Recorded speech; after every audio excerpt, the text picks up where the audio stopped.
सल्लम अलैका या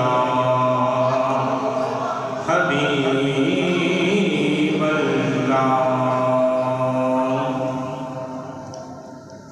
पढ़ने लगा दरूद मैं जब से हजूर पर, पढ़ने लगा दरूद मैं जब से हजूर पर। हर काम मेरे वास्ते आसान हो गया। हर काम मेरे वास्ते आसान हो गया।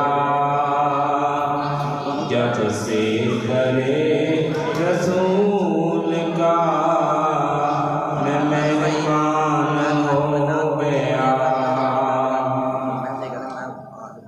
जिसको भी हो गई है उल्फत हजूर से,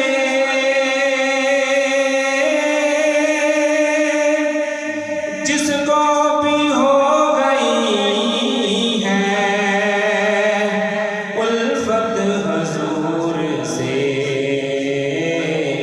कोई बना बिलाल कोई सुल्मान हो गया।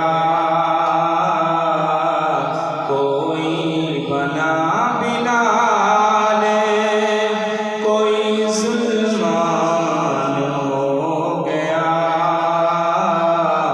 जब से दरे रसूल का मैं गुलाम हो गया। दुनिया में बेशुमार है वो